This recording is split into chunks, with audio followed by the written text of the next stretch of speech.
Welcome to Live Daf, your online Daf Yomi Shir. Shalom Aleichem, welcome back to today's Daf, which is YOMA Daf Daled. We're right on the top line. Amalei Rabbi Yehuda and Rish Lakish. We're in the midst of a discussion between Rabbi Yehuda and Rish Lakish as to the exact mokar for the halacha of Prishas Shiva Yomim. We learned that prior to Yom Kippur, the Kohen Gadol will be separated from his home, placed in the Azara, for a 7-day preparatory period in anticipation of the Avodah Yom Kippur. We learned likewise that the Kohen tending to the Paraduma would be prepared 7 days in advance. Rabbi Yehuda says the concept of Prisha by Yom Kippur is learned from Miluim, where we find that the Kohanim were instructed to prepare themselves and wait in the Mishkan, to dwell in the Mishkan for 7 days prior to Vayhi Bayam Hashmini, the D-Day, the day that they anticipated that Yom Hashmini, which was the inauguration of the Avodas Kohanim and the Mishkan. So there was a 7-day Hachana, 7-day Prisha, which preceded that day. And according to Rabbi Yehuda, that forms a source for the halacha of Prishas Shiva Yomim for the Kohen Gadol Yom Kippur as well. And the Gemara says likewise, the fellow tending to Aduma needed to separate for 7 days. It was a mala that the Chama applied. They wanted to elevate him to a higher level, make sure that he's pure and free from any tumah. Rish Lakish, on the other hand, maintains the marker for this concept is Har Sinai, where Moshe Rabbeinu was embedded in an anon. He entered this cloud for a Zman Prisha, to elevate himself, to reach higher levels, higher madregas, in anticipation of the time that he will spend with Hashem. And therefore we learn, likewise, before Yom Kippur, before the Paraduma, the Kohen would prepare accordingly to prepare himself for this event, which was considered the event of a higher realm. So we have the Machlekes. Rabbi Yehuda says we learn it from Miluim. Rish Lakish says we learn it from Sinai. Says the Gemara on the top line of Dalar and Aleph. Amalei Rabbi Yehuda Rish Lakish. Bishlamili Didi. This works well according to my shita, the Alfina mi Miluim, where I learn the halacha of Prisha from Miluim. Hainu the Sanya. That's how we can understand the Brisa, which says Zeh v'zeh, whether the Yom Kippur Kohen, whether the Paraduma Kohen. Either way, Zeh v'zeh mazan olav kol shiva. They would do hazah of the Efer Paraduma on him throughout that 7-day period. Mikol chatos shayusham. They would actually use a bit of all the paradumas that had been made until that day. Somehow this lends prominence, chashivas to the event. Rashi explains they had a collection of all the paradumas from the times of Moshe until that day. So in any case, they would do the hazot, they would spray the paraduma water on the kohen, and this was part of the hachana, the orientation, the training, the preparation for the upcoming event, whether it was Avodas Yom Kippur or Streifas Paraduma. Says Rabbi Yehuda, this is very much understandable according to my sheet. I learned from Miluim, and by Miluim there was Hazah as well. The Havoi Namei Hazah b'Miluim. We find that by Miluim there was Hazah, there was sprinkling of dam on them, and this somehow would added to the hachana, to the orientation, to the training, to the kedusha and tahara of the Kohanim. So it works well. We have Azah by Miluim, and likewise we have Azah on the Kohen Gadol before Yom Kippur, and the Kohen before Streifas Hapar. However, according to you, who learns from Har Sinai, Hazah b'Sinai mihavoi. Where do we find Hazah by Har Sinai? So why would you need Hazah applied in the other cases? Rabbi Lakish responds, now according to your approach, is it any better? B'Miluim dam hachamayim. The Hazah by Miluim did not involve water. It was dam carbon. How could you compare it to Hazah of Efer, Mei Chatos, Mei Paraduma, which is Mayim? It's different type of Hazah. You cannot learn one from the other. So according to you, who learns from Miluim, why would they have Hazah of Mei Para done for the Kohen? Holei Kashi, that's not difficult. The Tani Reb Chia teaches us, Nichnesut Mayim Tachas Dam. True. Water, the Mei Paraduma, substituted for the Dam. Just as they had Dam by Miluim, Instead, we have Mei Paraduma today. The Rimilu Nil explains that it's not just a saying, water instead of blood. He says water is even better than blood, because one could tevel in a mikvah. We see Mayim has the ability of being a tired person even more than just dam. And it makes sense that in order to add tahara, so instead of dam, they would do Mayim, which certainly is more effective to achieve tahara. Taisus, on the other hand, says the reason why we can substitute Mayim for dam is because it's not really a drasha gemura. This whole concept of learning from miluim is just an asmachta, and it doesn't have to be exactly the same way. It's the concept that we draw from there. That there needs to be as man prisha, a preparatory period, a period of hachana, of tahara, of kedusha, and yeah, we can use mayim, mei paraduma, to enhance that experience. It doesn't have to be dafka hazah of dam. So this is Rabbi Yehuda responding. The kasha was, if we learn from miluim there was hazah of dam. Says Rabbi Yehuda, here a mayim takes the place of dam. Elul dida hazah b'sinai mi'avoy. But according to you, Rish Lakish, we learn from Sinai hazah b'sinai mi'avoy. Where do we find hazah by Sinai? So according to you, why did the Brisa say that they were mazah the efa paraduma on the Kohanim before Yom Kippur, before Shreifas paraduma? Why would we need hazah? Amalei mala ba'alma.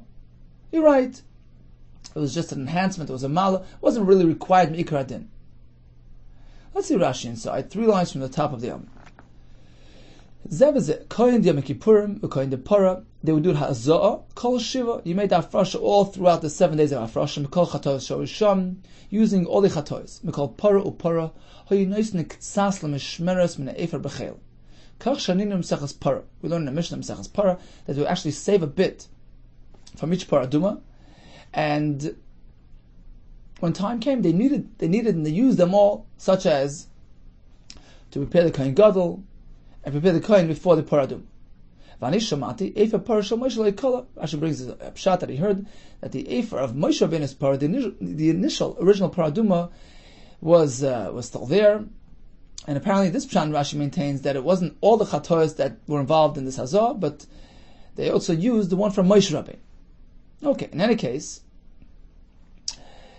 the kasha was, well, if we learn from miluim, this is Rabbi Yehuda speaking, if we learn from miluim, we understand why there is hazah. The havya nami hazah beprisha de miluim kol zayin tachsiv vayazal aron uksiv shivas yamim malis yodam kol zayin also lehem k'chaykem rishon. So they would follow the same formula. Whatever they did the first day, they do throughout the 7 days, including hazah.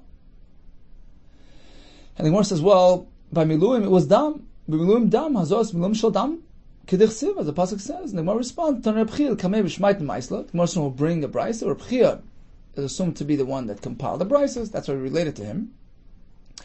That although we don't have dam, we have mayim. Mayim takes the place of dam.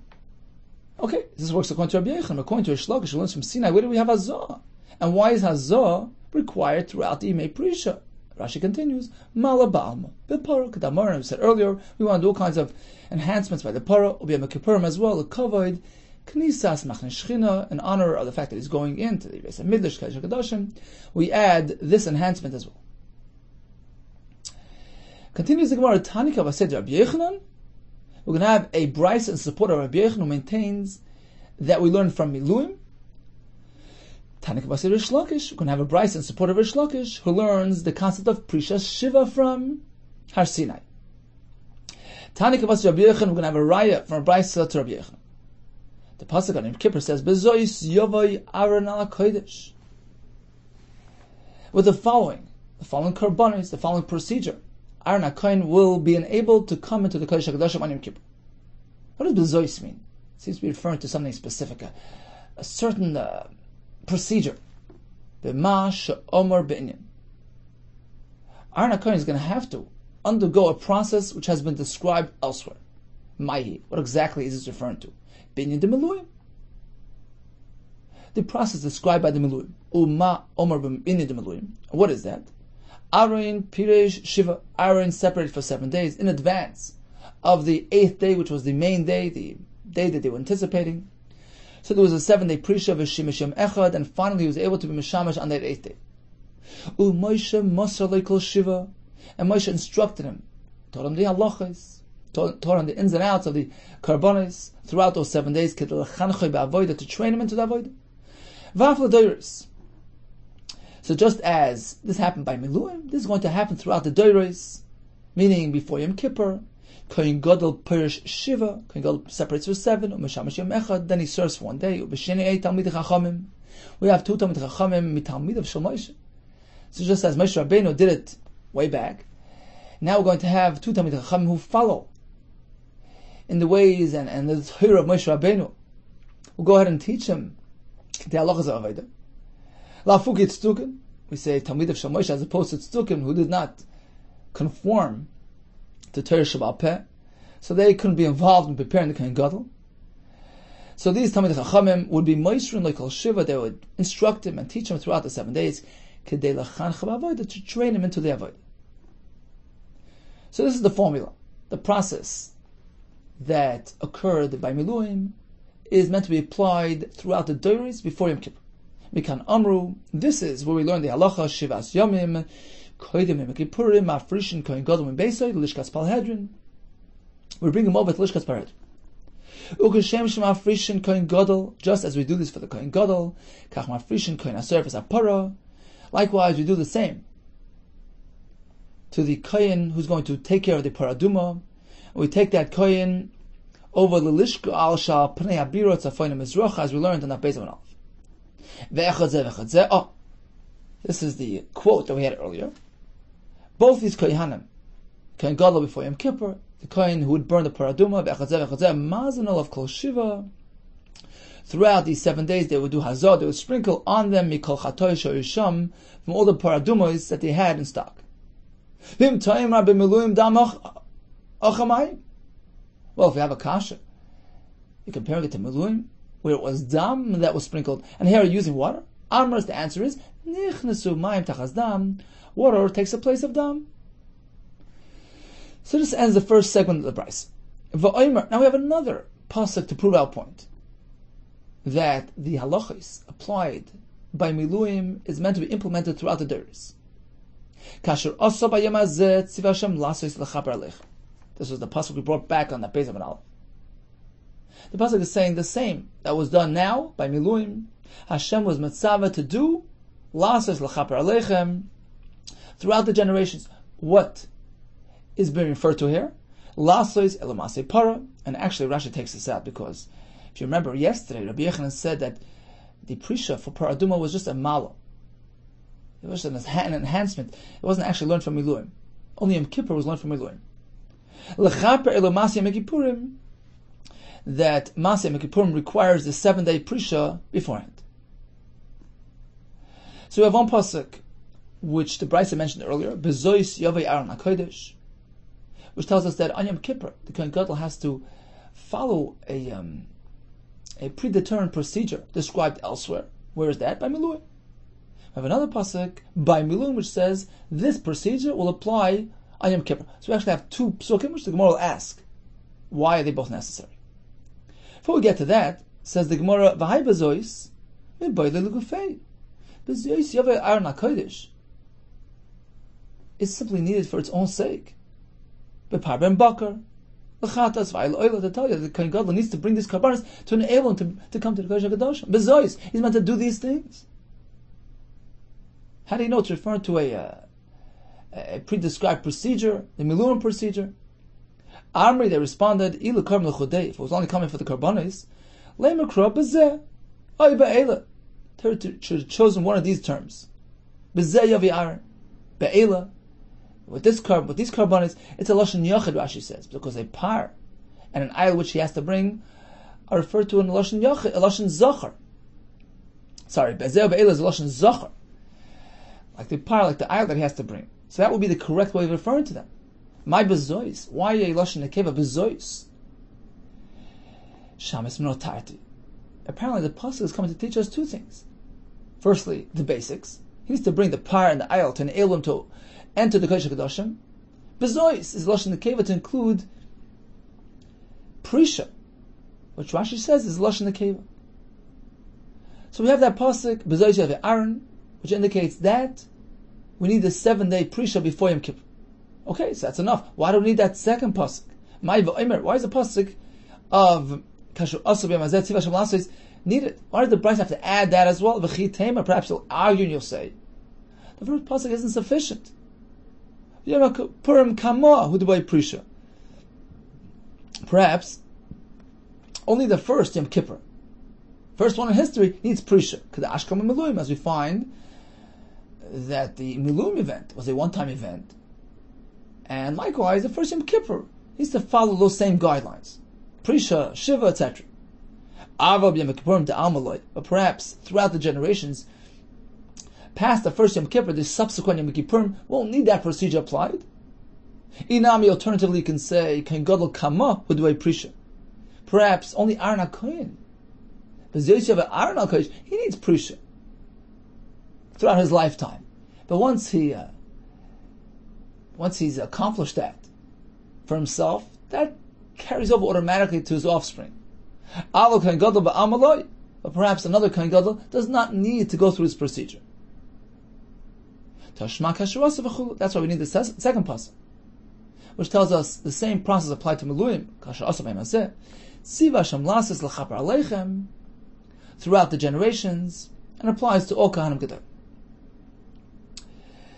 Before we summarize the Brisa, let's just take a look at Rashi, which is around 15-16 lines from the top of the Amud. Tanya Kavasei Rabbi Yehuda Kessler Miluim. We have a Brisa in support of Rabbi Yehuda, who sources this concept in Miluim. And we have a Brisa Gerish Lakish, the Elf Sinai, who learns from Sinai. Let's begin with the Brisa in support of Rabbi Yehuda. Bezois Yavei Aaron HaKodesh, Kro Yiserahu. It's an extra pasuk, the Kaman, as the Gemara later explains, Lamidrash Bey, to teach us the Drash. Udroish Bey Hachi, and we'll learn as follows. Bezois HaTorah, following this procedure, Hamur B'inyan B'makam Achar, as is described elsewhere, that procedure will allow him, Yavei Aaron HaKodesh, to come into the Kodesh. Mahi Be'eze Inyan. My answer is Miluim. We find that Aaron HaKohen prepared himself for 7 days, V'shem Hashem Echad, Avodah Shmini, Hutla Olav Shnamar Krav Mizbeach. And they would give him, Moshe Rabbeinu would come help him, teach him throughout the 7 days.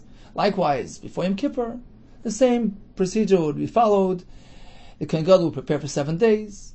They would give him, appoint 2 Talmid Chachamim, Mitamid of Shem Moshe, Lafukit Stukim, as opposed to Stukim who would mess things up. The Gemara later explains that they would bring the Ketores in their way. They would put the Ketores on the fire, on the coals, before they enter the Kodesh HaKadoshim, and then bring it in like that. They learned the pasuk that there has to be a cloud of smoke before he enters. And the Chacham disagreed. They said, no, the cloud of smoke gets formed in the Kodesh HaKadoshim. This was a big to do. The Tzdukim would try to undo the Chachamim, and this was a big controversy where the Kohanim Gedolim would have to be, they would have to ensure that the Kohanim Gedolim would follow orders, would not follow the Tzedukim's procedure. In any case, here they would bring 2 legitimate Talmid Chachamim to teach them the proper procedure. Ukeshem Shemafrishim. The Brisa says just as they do this before Yom Kippur, they do it for the Kohen taking care of the paraduma. And Rashi adds Lo Mikro Yolafla. Obviously, it's not going to be learned from the pasuk. Elamala Ba'alma. It's just an enhancement applied to the paraduma.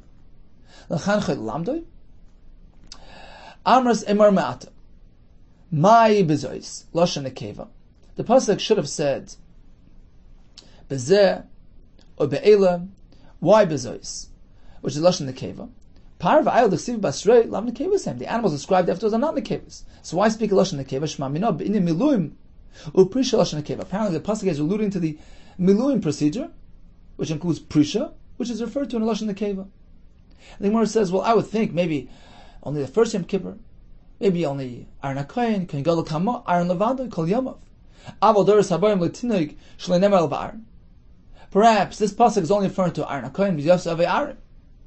How do we know it's applied throughout the Doros? That's why we need the pasuk by Miluim, which says, Kasher Asa V'Imazeh, The same Prisha applied today, Tziva Hashem Lasis L'chaper Aleichem, throughout the Dores, every Yom Kippur, regardless of which kind God is involved. Soon the Gemara will bring a raya from Brisa to Shittas Rish Lakish, who learns the concept of Prisha from Sinai. Let's stop for a second and summarize. We have Rabbi Yechanan, who learns from Miluim, Prisha Shiva. He learns from the Pasuk, actually two Psukim, B'Zyosav Aaron Ala Kodesh, which tells us that Prisha is meant to be applied on Yom Kippur as well. That's the Pasuk by Yom Kippur. The fact that it says B'Zois indicates that we're referring to some sort of procedure of Prisha, which is Lashon Nekeva. And we have another Pasuk by Miluim, Kashu Asa, by Yom Azeh Tziv Hashem Lasas L'chaper Aleichem, that Yom Kippur as well, we need the Prisha. What about the Hazah, which they would apply throughout the 70 Prisha? Gemara says because by Miluim we have Hazah of Dam, and now we have Mayim Tachas Dam. According to Rish Lakish, it's learned from Sinai. As we had yesterday, just as Moshe Rabbeinu entered the Anan to elevate him to a higher level of Kedusha, we learn from there, anybody that's Nichnas L'machne Shechina, anyone who's preparing for an experience of a higher realm, like the Yom Kippur Avodah, or like getting involved in burning the Paraduma, he needs to have Prisha beforehand. What about Hazah? Shalach says just a Ma'ala Ba'alma. It's an enhancement to prepare him properly for the upcoming procedure. Continues the Gemara, Tanika Vased Rish Lakish. Now we have a Brisa, which is a right to Rish Lakish, that the concept of Prisha is learned from Sinai. Moshe Ola Ba'anan. Moshe went up and entered the cloud, which was on Har Sinai. V'nis Kasa Ba'anan. He was enveloped in an Anan. V'nis Kadish Ba'anan. He was sanctifying the Anan. K'dei lekabel Torah liyisrael b'kedusha b'tahara. It was to prepare him to spend 40 days with Hashem, to learn the Torah on behalf of Klal Yisrael, to receive the Luchos. And this happened after what we call Matan Torah. After Aseret HaDibros were taught to Klal Yisrael. The first two by Hashem directly, the next 8 through Moshe Rabbeinu. After what we call Shavuos, Matan Torah, Moshe Rabbeinu went up to the mountain, went up to Shamayim for 40 days. And the first segment, the first 6 days, where you made Prisha, you made Tahara, you made Kedusha, where Moshe Rabbeinu was preparing himself for that experience of spending time with Hashem. Shanam Abishkin Kved Hashem al Har Sinai. Hashem's Kavod descended on Har Sinai, rested in Har Sinai. When this happened, Zeha Yomasa Achar Aseret HaDibros. This event, where the Anan covered the top of the mountain, and Moshe Rabbeinu was enveloped in that Anan until the 7th day when Hashem calls out to him, come over, let's learn the Torah together. That occurred after what we call Matan Torah, after Aseret HaDibros, after Shavuos. These 6 days, when Moshe Rabbeinu was preparing himself, B'Kedusha, inside the Anan, that was the kickoff, that was the beginning of the 40 days, which Moshe Rabbeinu spent with Hashem. So according to this Shita, which is actually going to be Shita's Rish Lakish as well, the concept of Moshe Rabbeinu going up to the cloud, being absorbed in the Anan, and elevating himself, purifying himself, B'Kedusha v'Tahara, in anticipation of spending time with Hashem, is indicative of this concept that one who's preparing himself for entry into Machne Shechina, or for a lofty procedure, such as Ken Gadol Yom Kippur, or the Paraduma procedure, he would have to prepare himself accordingly with Yimei Prisha to precede that anticipated event. So again, according to Rabbi Yehuda Kessler, this whole pasuk, Vayishken Kved Hashem al Har Sinai, Vayichasehu he'anan, which means that the Anan enveloped, covered Moshe Rabbeinu, Sheshes Yamim, Vayikro Moshe Rabbeinu Shvi Mitoich Anan. This all occurred when? After Matan Torah. Rabbi Kiva, he disagrees. He doesn't know like Rish Lakish. He says that the Anan wasn't there to prepare Moshe Rabbeinu. The cloud simply was resting on Har Sinai during those days which preceded Matan Torah. And it's unrelated to preparation, to Kedusha, to Prishus. This event began on Rosh Chodesh. The pasuk says that the Anan covered, doesn't mean it covered Moshe, it covered the mountain. It sat on the mountain to prepare the Har for Matan Torah. And then when the pasuk says Vayikra El Moshe Vayim Shvi, what does that mean? This is on the 7th day of Sivan. Matan Torah, Aseres HaDibros. So why does the pasuk say Hashem calls to Moshe, Vayikra Moshe? The truth is Moshe v'chol Yisrael Oimdim. All was standing there, all Yisrael. The pasuk is simply according special honor to Moshe, singling him out as a representative of Klal Yisrael, but really all were present, and this was the event of Matan Torah. So according to Rabbi Akiva, this doesn't provide any source for the concept of Prisha and Kedusha and preparing for an event, because Moshe Rabbeinu was not enveloped in the Anan at all throughout those days before Matan Torah. In fact, Rashi says he didn't even spend so much time on the mountain. He was up and down, taking instructions from Hashem and handing it over to Klal Yisrael. So this wasn't a Zman Achana, Zman Prisha for Moshe. So, bottom line is Rish Lakish follows Rabbi Glili, which serves as a riot to the Shita. Rabbi Glili was the one who said that the Anan came about after Aseres HaDibros, after Matan Torah, rested on the Har in order to enable Moshe to be enveloped within that Anan, to elevate himself, to Mekadosh himself, as a hachana for the 40 days that he spent with Hashem. And likewise, anytime a person is going to go into Machan Shechina, like the Kohen Gadol before Yom Kippur, or before the Paraduma, a Zman Prisha, a Zman Kedusha is required. Let's just conclude the Brisa. Rabbi Nassan Aimer, Loi b'hakosov, ela lemareg achilo shtir shebemeyav.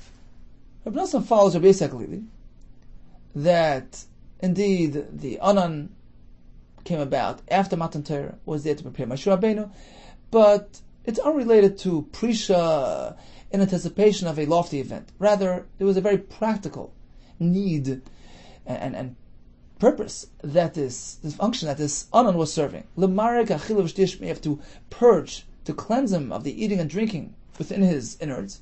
L'sumik malach hasharis, to sort of turn him into a malach, to enable him to interact with Hashem in Shammai. So this was a one-time event, exclusive to this period after Matan Torah, where he needed this type of preparation. Doesn't mean that every time a Kohen Gadol has to go through his procedure.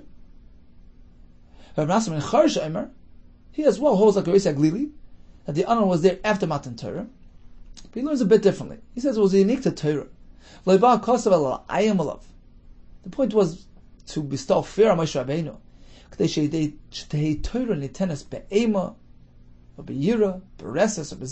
Different terms of awe, fear, trepidation. So the point of the Anan enveloping Moshe after Matan Torah was to apply Ema and Yira to him, to put him in a state of fear and awe, to enable him to connect to Hashem properly throughout the 40 days which would follow that period. So this is unique to Matan Torah and isn't necessarily something applied elsewhere. Shanamar Ivdos Hashem b'yira v'gilu b'r'ada. Pasuk says, on the one hand, serve Hashem with fear, with yira, with awe. V'gilu b'r'ada, be joyous with trepidation. What is it referring to? Matan Torah, referring to the time when Moshe Rabbeinu was spending with Hashem. Amar Rav Makom Gila, in a place of joy, of Torah. Torah is Mesameach Lev, Sham Te'ir'ada. At the same time, simultaneous with the joy of experiencing the connection to Hashem through Torah, there needs to be that awe to nullify the person, so to speak, to be mevatel the person, so that he can truly connect and cleave to Hashem. Let's stop a moment before we continue. Let's just go over the Rashis. Let's start from the top. So on Amar Aleph we spoke at Glili Shita that the Anan was there to prepare Moshe Rabbeinu, and it actually happened after Matan Torah, and it was there to prepare him, to elevate him, so he could spend 40 days with Hashem. Rabbi Akiva disagrees, and he says, "V'chaseo Anan lahar."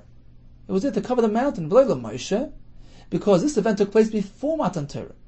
Sharei kol oisin sheishes yomim. Throughout those 6 days before Matan Torah, Moshe Rabbeinu wasn't even there on top of the mountain. Allah v'yorad b'ashkama loymer lem atam re'isim asher sisim Mitzrayim v'yoshev Moshe shdivar Hashem. So it was back and forth messages. U'lemachar nemaloi lechred ela'am v'kedashtam machar lechred heid ba'am. So messages conveyed back and forth. He wasn't even spending time on the mountain. Apparently, says Rabbi Akiva, the Anan was to prepare the mountain for Matan Torah, and this event preceded Matan Torah, was not there to prepare Moshe Rabbeinu. And when the pasuk continues and says, on the 7th day Hashem calls out to Moshe. What do you mean calls out to Moshe? So So according to Rabbi Yehuda, we understand. Torah is describing something that took place between Hashem and Moshe after Matan Torah. But according to Rabbi Kiva, the 6 days and the 7th were 6 days before Matan Torah, and the 7th was the actual day of Matan Torah, and Hashem is calling out only to Moshe? Says Rashi, to give him kavod as a representative of Klal Yisrael. Rabbi Machar's opinion is, Rabbi Nassan's opinion is, that the point of the Anan was to cleanse him. Rabbi Nassan Saval Rabbi Yehuda, the Prisha Moshe Avoy. He maintains that Rabbi Yehuda, the Prisha took place after Matan Torah and was intended to elevate Moshe Rabbeinu. Ach lo lumid mikan Prisha l'shar nechnasen machne shchin. But not necessarily can you learn from here elsewhere, because over here there was a special reason for this. Shlo yoisa Prisha zu elo shebeshisha yom halo nismarka achila shebema'ayim liyos k'malach hasharis. Here he had to cleanse himself from all types of physical effects, eating and drinking that he had beforehand. So you have to turn into a pseudo malach. Aval ba'amal bein a meruk, but otherwise, such as the kohen gadol before Yom Kippur, or the kohen before tending to paraduma, this is not required. This process of turning to malach was a one-time event and doesn't need to be applied elsewhere. According to Masmer Charish, the point of Moshe Rabbeinu being enveloped in the Anan was la'ayam alav. Hu nami sava l'Rabbi Yehuda, the Prisha l'Moshe. He holds as well, this event takes place after Matan Torah and was designated specifically for Moshe. Ulav diloi bnei Adam, to separate him from the rest of the bnei Adam. Shetachol olav ema b'yosei levad. When a person is on his own, this is baidus. A person has time on his own, ema descends on him. He takes things seriously. He gets into the right frame of mind. Yovin v'yasem levave l'konos l'machna shchina be'ema. This enables him to enter shchina properly. B'makom gila matan Torah shaluchet tzachsiv pikude Hashem yishar mesamch lev. So the time of Torah was a time of simcha, which was accompanied by some yira as well. So the double mood of joy and awe and fear enable a person to properly connect to Torah. Okay, so this was the brisa, and the point was to bring a right to Rish Lakish. Rish Lakish was the one who maintained that Har Sinai provides a precedent for this concept that prior to entering a machna shchina, you need to prepare yourself with days of prisha. The Gemara tells us Rish Lakish it will be supported by Rabbi Yehuda, who tells us that the Anan enveloped Moshe Rabbeinu, and it was a unique experience designated and designed specifically for him, to give him that sterile environment, to be perished b'kedusha v'tahara in anticipation of the days that he's going to spend with Hashem. And this took place when? After Matan Torah. When he began his 40 days, he first underwent Yimei Prisha, and this provides a source for Yom Kippur. The Kohen Gadol has to prepare beforehand with Yimei Prisha, and likewise the Kohen before Streifas Hapar. So our sheets are basically that the Anan was there for Moshe Rabbeinu, and this took place after Matan Torah. Whereas according to Rabbi Kiva, it's unrelated to Yimei Prisha, because according to him, the Anan was there to prepare the mountain in anticipation of Matan Torah. Says the Gemara, Rabbi Kiva. What's the basis of their machlekes? Why does Rabbi Yehuda say it happened after Matan Torah? Rabbi Kiva before Matan Torah? It's based on the following machlekes Tanoim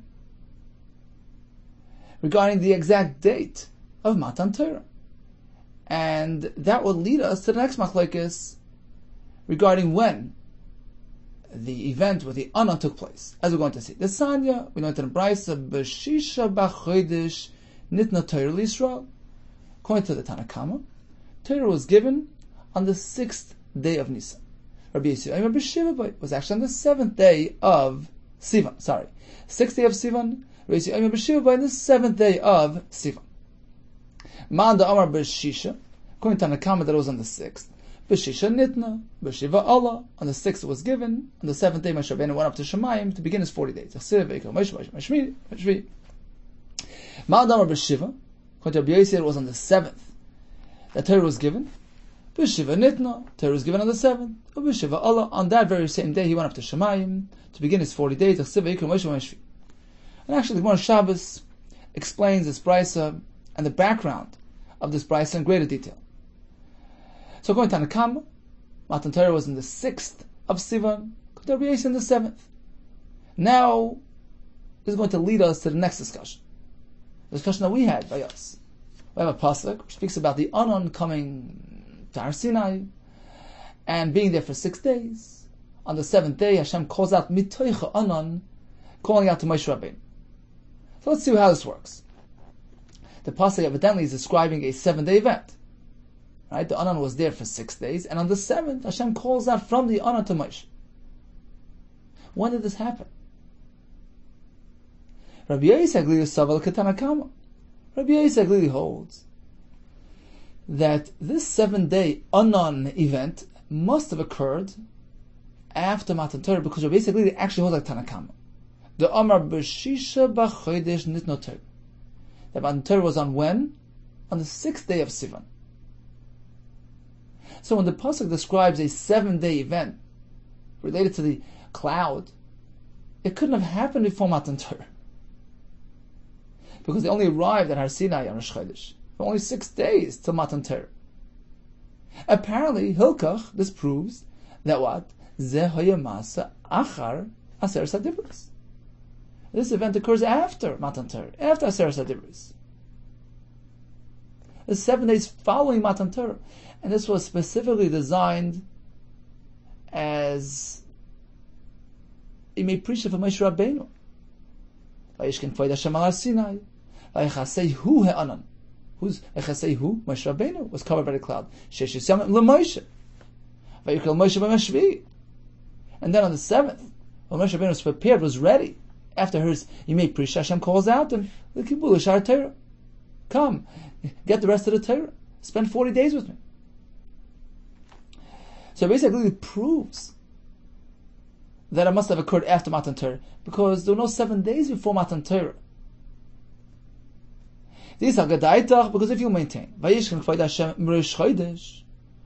so the Hashem's covered, rested, starting from Rosh Chodesh. Is referring not to Moshe, rather to the mountain, Lahar. And finally, the 7th day, Hashem calls out to Moshe,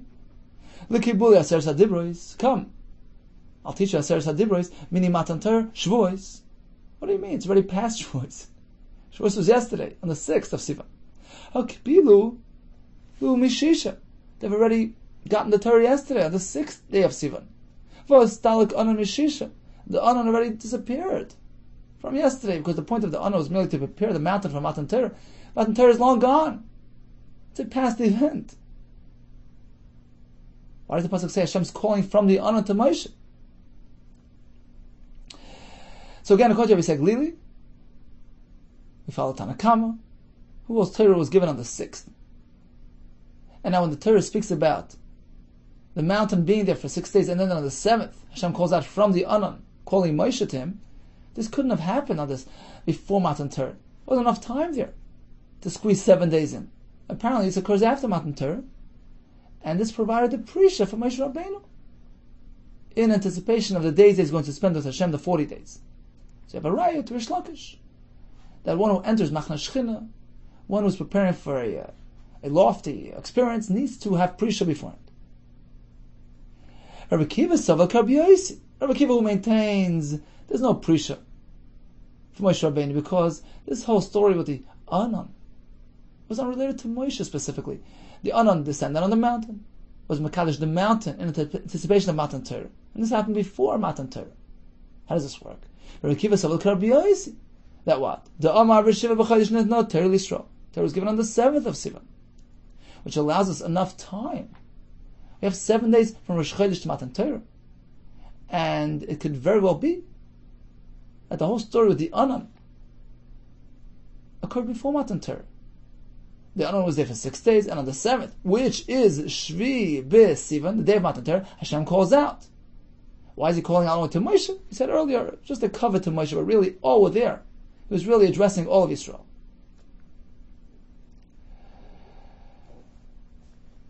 So bottom line is, we have a pasuk which says like this. I'll just read it from the Torah on the side. V'yishken kvoid Hashem al Har Sinai, v'yichaseyu ha'anon, sheishes yom, v'yikral Moshe, v'yashvi b'teicha anon. Two ways to interpret the pasuk. This could have happened before Matan Torah, Vayichasehu ha'anan, they uncovered the mountain. Sheishes yamim before Matan Torah. Vayikol Moshe b'meshvi, he calls out on the 7th Miteich Anan, this is the day of Matan Torah. And it wasn't dafka to Moshe, he was calling out, he was addressing all of Yisrael, to give them the Aseres HaDibros. This is Rabbi Akiva's Shita, in line with Rabbi Yossi, who says Matan Torah was in the 7th day of Sivan. According to Rabbi Yehuda, who followed Tanakama, we interpret the pasuk differently. The Chaseo Anan means the Anan enveloped Moshe Rabbeinu for 6 days after Matan Torah. And on the 7th, he calls out to Moshe, Miteich Anan, come spend time with me. And this was the Yemei Prisha for Moshe Rabbeinu. Says Rabbi Akiva, now it works well according to Rabbi Akiva, that we have Haynu de Mishkachasla b'Shiva Asar b'Tammuz Nishtabar Luchas. Because according to Rabbi Akiva, who says that the Torah was given on the 7th of Sivan, and on that very same day Moshe Rabbeinu goes up and begins his 40-day tenure with Hashem. 40 days later, which was Shiva Asar b'Tammuz, Moshe Rabbeinu comes down, takes a look at what Yisrael are doing with the Egel, and breaks the Luchas. So it works well, because exactly 40 days, from the 7th of Sivan to the 17th of Tammuz. How? Esrin va'arba de Sivan. We have 24 days left in Chodesh Sivan, because he went up on the 7th, so you deduct only 6 from the 30-day month. Gives us 24. V'shitza de Tammuz, another 16 for Tammuz. Malu luhu arba'in yamin. This completes the 40-day tenure that Moshe Rabbeinu experienced on the mountain. Ubeshiv Sabra Tammuz Nachis Va'asa. On the 17th, he came back down. V'tabrinu and broke the luchas. He broke the luchas. Now, why do you have to come down on the 17th? Because he went up only in the middle of the 7th of Sivan. So you have to make up for lost time, beginning of that day. So he came down sometime middle of the day of Yud Zayin B'Tammuz to complete the 40 days. So it works well according to the sheet. El Rabbi Sagli the Amar Shisha the Prisha Varbo in the Har. According to Rabbi Sagli, who says that after Matan Torah there were 6 days of Prisha, which the Gemara at this point figures preceded the 40 days that Moshe Rabbeinu spent with Hashem, because he needed to prepare himself beforehand. So we begin with Matan Torah, and then come Yemei Prisha, and then 40 days of spending time on the Har. Ad Esrin v'Tlas b'Tammuz le'itbar luchas. If so, until the 23rd of Tammuz, he didn't come down and break the luchas. We'll have to add all these extra days, extra 6 days. Amalach Rabbi Saglili arba in the Har b'hadei shisha de Prisha. He says the 6 days of Prisha were counted into the 40 days. It wasn't like 6 days and then 40 days. The 6-day preparatory period were included as a package within the 40 days. So the 40 days began right after Matan Torah, and from the 7th of Sivan till the 17th of Tammuz, you have a total of 40 days. Let's just stop for a second and take a look at the calendar. We have 2 shitas, Rabbi Saglili, who actually provides a raya to Rish Lakish, that there was a prisha for Moshe Rabbeinu in anticipation of him spending time with Hashem. And according to this shita, it works like this. We have Rosh Chodesh. We have 6 days until Matan Torah. Matan Torah took place on the 6th day of Sivan. And then we begin the Yemei Prisha. 6 days where the uncovered Moshe Rabbeinu, and on the 7th, Hashem calls him to come learn the Torah for whatever is remaining of these 40 days. According to the conclusion of the Gemara, the 40 days began at Matan Torah, included the Yemei Prisha, and whatever was left until Shavasa B'Tammuz. So this provides a right to Rish Lakish, that there was a Zman of Prisha, specifically for Moshe Rabbeinu, to prepare him for the Machnas Shechem. Rabbi Akiva follows Rabbi Yossi's Shita. Torah was given on the 7th day of Sivan. So we have Rosh Chodesh, then we have the uncovering the mountain for 7 days, without Moshe Rabbeinu. It was just to prepare the mountain. On the 7th was Torah, and then we have 40 days from there to Yud Zayin B'Tammuz, when Moshe Rabbeinu came down and broke the luchas. Continues the Gemara, Amar Vayikra Moshe. So on the 7th day, this is following the Shita, that these 7 days are describing the days prior to Matan Torah. On the 7th day, meaning Matan Torah, Hashem calls out to Moshe, And really, all of Yisrael were there. Hashem was wrestling them all. Moshe v'chol Yisrael aimdim. But Hashem was simply giving cover to Moshe by calling him out, singling him out. Messiah the Rabbi Lazar is right to Rabbi Lazar, who says likewise, and Rabbi Lazar, Vayikra Moshe, really Moshe v'chol Yisrael aimdim. Everybody was standing around. V'lo yibah kosav v'lachal cover to Moshe was simply a cover to Moshe. Meisei of a kasha from a brisa, which seems to indicate that the voice was directed specifically to Moshe. Koil loy. The pasuk which says Vayishmas hakoil midaber elav. The pasuk in Midbar. The pasuk didn't have to say elav. The pasuk could have just said loy. That the koil, the voice of Hashem, was speaking to him. Koil loy. Why koil elav? The pasuk here is indicating that it was exclusively directed to him. Moshe shama v'chol Yisrael shama. Only he heard Hashem's voice, and nobody else. So how could we say all of Yisrael were present and all heard the voice of Hashem? Like Kasha. The answer is Haba Sinai. By Sinai, everybody heard. We were meant to hear the Ser Sederis from Hashem. Haba Il Mayid. The pasuk there is speaking when Hashem spoke to Moshe privately in the Mishkan. It was intended for him exclusively. If you say another pshat, like Kasha. The answer is depends what term we're speaking. Haba Kriya, Haba Dibur. Vayikra Moshe, like by Har Sinai, was calling out, addressing. This was something public. Haba Dibur. Il Moed, the pasuk is speaking about a conversation. Midaber Elav. Hashem speaking to him privately, and that was meant for him only. Rabbi Zrika Rami Kroi Kamei Rabbi Lazar. Rabbi Zrika presented the stira between two psukim for Rabbi Lazar. Some say it was Amar Rabbi Zrika that Rabbi Lazar himself presented this stira. We have one pasuk siv v'lo yochel Moshe lo vayol moed. Moshe couldn't enter Oyel Moed kishachan olav onan because the cloud was resting there. He couldn't get through the cloud. Uksiv. Then we have a pasuk by Har Sinai vayavay Moshe b'tich onan. He entered the onan. Malamed, this teaches us shetafsa kadosh baruch hu leMoshe yavir b'onan. Hashem grabbed, took hold of Moshe and brought him in. He couldn't go in on his own. He didn't have that ability. But Hashem helped him through. Another pshat. Dvei b'shmal tana. Nemar kan b'soich. Says Vayavay Moshe b'soich ana. So here we have the word b'soich. V'nemar lahalan. And when Yisrael went through the Yamsuf, it says b'soich. Vayavo b'nei Yisrael b'soich hayam. We draw a parallel. Ma lahalan shvil. Just as there, Hashem created a pathway for them. The water presented a wall on either side, so there was a path created for them, which enabled their passage. Afkan shvil, likewise here. And the pasuk says, really he couldn't get through the Anam. Except that Hashem created a special passageway for him, a shvil to enable his passage. The pasuk beginning of Sefer Vayikra begins, Vayikra Moshe, Vayidaber. Why do we have that duplicate term? Vayikra, Vayidaber. Loma hiktim kriya dibur. Why did the Torah precede kriya to dibur? Limda Torah derech eretz. Torah is teaching us a lesson. Derech eretz. Shelo yoymar adam davar lechaver. Ela imkein karev.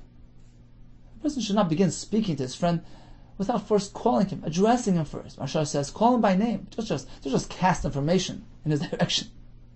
Call him. Call him by name. Give him that respect. Vayikra Moshe, and then Vayidaber Elo. Masayeh Elo Rabbi Chanina. This is the right to Rabbi Chanina. Lo yoymar adam davar lechaver elam kain karev. The pasuk says Vayikra Moshe. Vayidaber Hashem Elo. Ma'oyel moed leimar. What's leimar? To say. What does that mean? Leimar. Amar. Rabba. Minayin lo oimer davar lechaveroi. Shu b'val yoymar. But where do we learn that if a person conveys confidential information to somebody, he's not allowed to convey it further? Shu b'val yoymar. He's not allowed to pass it on. Until the one who provides information gives him explicit permission. Leichamar, you can pass this on, you can publicize it. From where do we learn this concept? Shenemar, Vayidaber Hashem Elov Ma'oyel Moed Leimar. Marshal learns the fact that Hashem had to say Leimar, which means you can go pass this further. You can go teach it to Klal Yisrael. Apparently, otherwise he couldn't do it. Now, although we're speaking about mitzvahs, which were intended for Yisrael, but perhaps it should be said at a later date. How do you know that he meant give it over now? You have to explicitly give him that permission. Leimar. Now, Chavetz Chaim learns, of course, we're not speaking about just random information. a person couldn't care less if it's conveyed further. Evidently, there's some room to think that this is confidential information, or for some reason doesn't want it to be passed on. You need to hear explicitly that he allows you, he permits you to pass it on. Continues the Gemara. Let's go back to Rabbi Yehuda and Rish Lakish. Rabbi Yehuda learned the concept of Prisha from Miluim, and Rish Lakish responded to him. This was yesterday, the end of the daf. If you learn from Miluim, then it's ma'akiv. Just as by Miluim, anything there, anything that's part of the procedure, is critical. And without it, it's possible. Likewise, by Yom Kippur. If you're going to learn from Miluim, then Prisha is critical. And it's ma'akiv. If it's not done, the Kohen Gadol is unfit for Avodah. That was his kasha to Rabbi Yehuda. Let's stop for a second.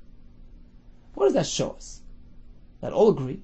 Rabbi Yehuda and Rish Lakish both agree that the Miluim process was absolute, was ma'akiv.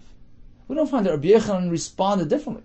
He didn't negate Rish Lakish's contention that Miluim is ma'akiv, that anything there is vital and critical. Miklal, apparently, the Tavayis Rilu, both, Rabbi Yehuda and Rish Lakish both hold Miluim, anything describing the Miluim, kol hakosav ben ma'akiv ben, anything there is ma'akiv. The Itmar, as we learned, Miluim. What about the Miluim procedure? Rabbi Yehuda, Rabbi Chanina, a machlokes is between these two. Chad Amar once said, kol hakosav ben ma'akiv ben, anything that is stated in the Psukim of Miluim, anything describing the procedure is vital and critical. V'chad Amar, other one said, no, davar ma'akiv l'doiris ma'akiv ben. Any component which is applicable in the later generations, throughout the Duras, that's something of significance. Has a long-term significance, and that is ma'akiv by Miluim. It needs to be done. But she'ein ma'akiv l'doiris, something which is not ma'akiv throughout the Duras, ein ma'akiv b'hen, even though the Torah describes it and applies it to Miluim, it's not something which is ma'akiv. It's not something which has eternal significance, and therefore if it's not done, it doesn't invalidate. So there's a machlokes between Rabbi Yehuda and Chanina. One says everything describing Miluim is absolute, and one says only something which is also applicable throughout the later Duras. Who says what? Says the Gemara will prove it. To Stein, you can prove the Rabbi Yehuda Amar, kol hakosav ben ma'akiv ben. He's the one that holds that anything used to describe the Miluim procedure is ma'akiv, including Prisha. Why? How do we know this? From the fact that Rav Shimon Lakish challenges Rabbi Yehuda. He says, if you learn Prisha from Miluim, well, Miluim, just as by Miluim, kol hakosav ben ma'akiv ben, anything there is ma'akiv. Likewise, Yom Kippur, it's ma'akiv. And we don't find that Rabbi Yehuda responded and said, well, you're wrong. He didn't respond differently. He didn't negate Rish Lakish's contention that things describing Miluim are vital and critical. This time, indeed, this is a raya. The Rabbi Yehuda maintains that by Miluim, kol hakosav behen, ma'akiv behen. Okay, time for a brief chazar of today's daf. We learned that according to Rabbi Yehuda, the concept of Prisha Shiva is derived from Miluim. Now the Kohen would receive hazah of the mechatos throughout 7 days, and that also is learned from Miluim. Although there was dam, here was mayim. According to Rish Lakish, the concept of Prisha is learned from Sinai. What about the hazah of the Ephah Parah? That's just a milo enhancement for the Kohen Gadol, for Yom Kippur, for the Kohen before Shreifas Paradim. We had a right from a brisa in support of Rabbi Yehuda that the Mokar is Miluim. We had a brisa to support Rish Lakish that the Mokar is from Har Sinai. This brisa was actually a sheet of Rabbi Yehuda mentioned there. He learns that Matan Torah took place on the 6th day of Sivan, in which case the event described in the pasuk, that 7-day cloud event, occurred after Matan Torah, and was designated specifically for Moshe Rabbeinu to provide him with that prisha at the beginning of his 40 days which he spent with Hashem. We learned that sometimes Hashem's voice was heard by Klal Yisrael and sometimes just by Moshe Rabbeinu. Depends if we have Lashon Dibur, which is a personal discussion, or Kriya, which is a public address. Another pshat was on Har Sinai, all heard, and by El Moed was only Moshe Rabbeinu meant to hear.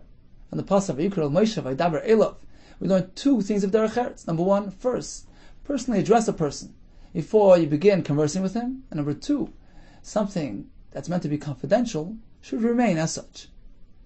Be well and Hatzlacha Rab.